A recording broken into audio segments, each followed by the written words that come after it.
সাহাবী হযরত আবু ওয়াক্কাস রাদিয়াল্লাহু তাআলা আনহু বললেন, বিশাল বড় নদী, এই নদী পারাপার হওয়ার কোনো ব্যবস্থা নাই, কেমনে যাইবা? ওই পার আফ্রিকার জঙ্গল, আমরা চাই ওই পার আফ্রিকার জঙ্গলি মানুষদেরকে ইসলামের দাওয়াত দিব। বলুন না সুবহানাল্লাহ। ঘটনা বলে শেষ করে দিচ্ছি। আল্লাহর নবীর সাহাবী হযরত আবু ওয়াক্কাস রাদিয়াল্লাহু তাআলা আনহু সমস্ত সাহাবীদেরকে নিয়ে ৬০,০০০ সাহাবীদেরকে নিয়ে বলল, সাহাবীরা, এখন তো নদী পারাপার হওয়ার কোনো ব্যবস্থা নাই, কিভাবে পারাপার হইবা? সাহাবীরা বললেন, আপনাকে সেনাপতি নিয়োজিত করেছে, আপনি যেটা অর্ডার করবেন সেটা আমরা ফলো করব। আমরা তো চাই ও আফ্রিকা পর্যন্ত আমাদের দ্বীনের দাওয়াত পৌঁছে যাক। সুবহানাল্লাহ। হযরত আবু ওয়াক্কাস রাদিয়াল্লাহু তাআলা বললেন, তোমাদের যখন এত ঈমানি পাওয়ার, ঈমানি ভর, তাহলে একটা কাজ করো, আসো যার যার সামানাগুলি নিয়া, ঘোড়াগুলি নিয়া, যার যার সামানাগুলি নিয়ে ঘোড়ার উপর সওয়ার হইয়া নদীর মধ্যে ঝাঁপিয়ে পড়ো আর বলতে থাকো, নাস্তাঈনু বিল্লাহি ওয়া নাতাওয়াক্কালু আলাইহি হাসবুনাল্লাহু নি'মাল ওয়াকিল ওয়া নি'মাল মাওলা ওয়া নি'মান নাসীর। সুবহানাল্লাহ বলেন। এই দোয়া পড়ো আর নদীর মধ্যে যার যার ঘোড়াগুলি সামানাগুলি নিয়ে ঝাঁপিয়ে পড়ে যাও। ইতিহাস প্রমাণ করে, খোদার কসম, তারা যখন নদীর মধ্যে ঝাঁপিয়ে পড়লেন, আল্লাহর কুদরতে তারা নদী পারাপার হয়ে গেলেন, কোনো সমস্যা হলো না। সুবহানাল্লাহ কইতেন না? আপনি আমি পার হইতে পারবো? কথা বলে না, পার হইতে পারবো? সারা দেশে আলেম ওলামা একসাথে করে যদি বলে যে মেঘনা নদী পার দিয়া ওই পার যাওয়া সম্ভব না। এই পার থেকে ওই পার যাওয়া সম্ভব না। তাহলে আল্লাহর নবীর সাহাবীরা ঈমানে বলিয়ান, কত বড় তাদের ঈমান মজবুত ছিল, তাদের কথা সমুদ্রের মাছেরা শুনে, পানি শুনে, জঙ্গলার প্রাণীরা শুনে, তারা নদীর মধ্যে ঝাঁপিয়ে পড়ে গেলেন আর আল্লাহর কুদরতে নদী পার হয়ে গেলেন। বলুন না সুবহানাল্লাহ। ওই পার গিয়ে হযরত আবু ওয়াক্কাস রাদিয়াল্লাহু তাআলা সমস্ত সাহাবীদেরকে, ৬০,০০০ সাহাবীদেরকে বললেন, তোমাদের ভিতরে কারো কোনো কিছু হারিয়ে গেছে কি? এক সাহাবী পিছন থেকে বললেন, হুজুর, আমি যে বাটিটা দিয়া, যে পেয়ালা দিয়া পানি পান করতাম, ওই পেয়ালাটা নদীর মধ্যে হারিয়ে গেছে। আল্লাহ নবীর সাহাবী হযরত আবু ওয়াক্কাস রাদিয়াল্লাহু তাআলা বললেন, আল্লাহর রাসূলের আসহাব, আল্লাহর রাসূলের সাহাবীদের, আল্লাহর সেনাপতিদের কোন জিনিস এই নদী বক্ষণ করতে পারে না।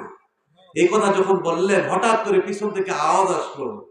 তাকিয়ে দেখলেন নদীর এক কিনারায় তার ওই পানির পেয়ালাটা পড়ে আছে। বলুন না সুবহানাল্লাহ। এই পানির পেয়ালা নিয়ে তারা আফ্রিকার উদ্দেশ্যে রওনা হয়ে গেলেন। যাইতে যাইতে আফ্রিকা চলে গেলেন। এবার আফ্রিকার বাদশার কাছে গেলেন, গিয়ে বললেন, আমরা মুসলমান, আমরা রাসূলের সাহাবী, আমরা অমুক দেশ থেকে এসেছি, এখানে কিছুদিন আমরা থাকব, অবস্থান করব, কিছু কাজ করব, দ্বীনের দাওয়াত দিব। আমরা যতদিন এখানে থাকব এরকম একটা পরিবেশের জায়গা আমাদেরকে দেওয়া হোক। আফ্রিকার বাদশা ছিল বেঈমান। তিনি বললেন, মুসলমানরা যদি এখানে থাকে আর মুসলমানের দাওয়াত যদি এখানে দিতে থাকে, মানুষ যদি মুসলমান হতে থাকে, তাহলে আমার নেতৃত্ব, আমার কর্তৃত্ব, আমার নেতাগিরি আর থাকবে না। এবং রাষ্ট্রীয় হিসাবে তার দায়িত্ব, কোন দেশ থেকে যখন কোন লোক যাবে, মুসাফির যাবে, তাদেরকে ওই জায়গার মধ্যে নিরাপত্তা দেওয়া। ওই হিসাবে তিনি বললেন তার উজিরকে যে জঙ্গলার পাশে, আফ্রিকার জঙ্গল হলো পৃথিবীতে সবচেয়ে বড় জঙ্গল, জানেন কিনা? বিশাল বড় জঙ্গল। হযরতে আবু ওয়াক্কাস রাদিয়াল্লাহু তাআলাকে বললেন, যান, আপনারা জঙ্গলার পাশে একটা খালি জায়গা আছে, ওই জায়গা আপনারা অবস্থান করেন। তার উদ্দেশ্য ছিল জঙ্গলার সম্মুখে তারা থাকলে জঙ্গলি প্রাণীর আক্রমণে তারা বেঁচে দিন থাকতে পারবে না। এই ছিল তার উদ্দেশ্য। হযরত আবু ওয়াক্কাস রাদিয়াল্লাহু তাআলা তার মনের ভাব বুঝতে পারলেন। তিনি চলে গেলেন আফ্রিকার জঙ্গলের পাশে। ওই জায়গায় গিয়া একটা মঞ্চ করলেন। মঞ্চ করে সমস্ত সাহাবীদেরকে উদ্দেশ্য করে বললেন, সাহাবীরা, আমরা এখানে কিছুদিন অবস্থান করব। আমাদেরকে এখানে জায়গা দেওয়া হয়েছে, আফ্রিকার জঙ্গল বড় বিশাল বড় জঙ্গল, এখানে জঙ্গলি প্রাণীরা আক্রমণ করতে পারে, কিন্তু আমাদের এই ভরসা আছে, এই তাওয়াক্কুল আছে, আল্লাহ আমাদেরকে হেফাজত করবেন। বলুন না সুবহানাল্লাহ। এই কথা বলেন হযরত আবু ওয়াক্কাস রাদিয়াল্লাহু তাআলা জঙ্গলার প্রাণীদেরকে লক্ষ্য করে বলতে লাগলেন, ইয়া আইয়াতুহাল হাশারা ওয়াসসাবাউ নাহনু আসহাবু রাসূলুল্লাহ সাল্লাল্লাহু আলাইহি ওয়াসাল্লাম। জোরে জোরে বলেন সুবহানাল্লাহ।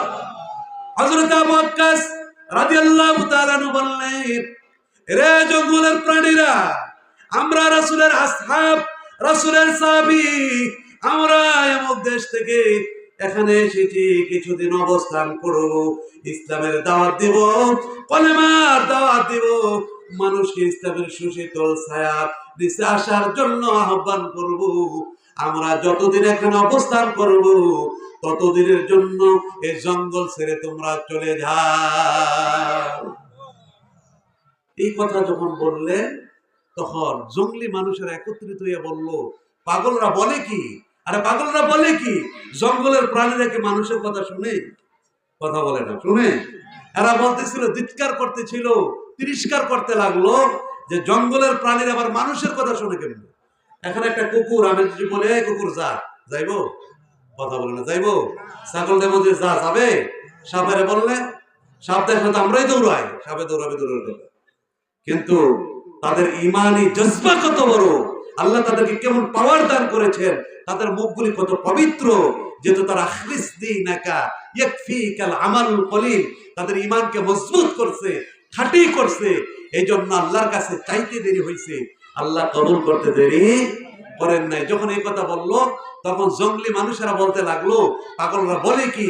হযরত আবু ওয়াক্কাস রাদিয়াল্লাহু তাআলা যখন এই ভাষণ দিলেন, খোদার কসম, ইতিহাস প্রমাণ, ইতিহাস সাক্ষ্য, ইতিহাস সাক্ষী দেয়, বাঘের কাতারে বাঘ, শিয়ালের কাতারে শিয়াল, সাপের কাতারে সাপ, প্রত্যেকটা প্রাণী যার যার বাচ্চাগুলি, ডিমগুলি নিয়া নিয়া কাতার বন্দী হয়ে জঙ্গলা ছেড়ে পরিবার চলে গা দিতে দিতে পালিয়ে যেতে লাগলো। বলুন না সুবহানাল্লাহ।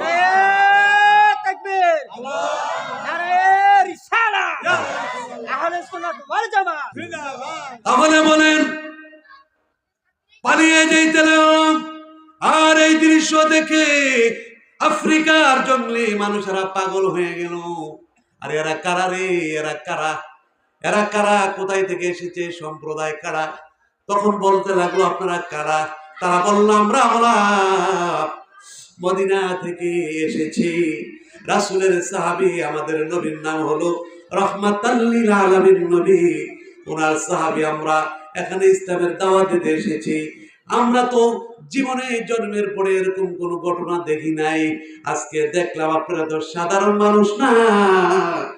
এই কথা বলে হাজার হাজার মানুষ হযরত আবু ওয়াক্কাস রাদিয়াল্লাহু তাআলার সাথে হাত রেখে কলমা পড়ে সঙ্গে সঙ্গে ঈমান এনে মুসলমান হয়ে গেলেন। তাহলে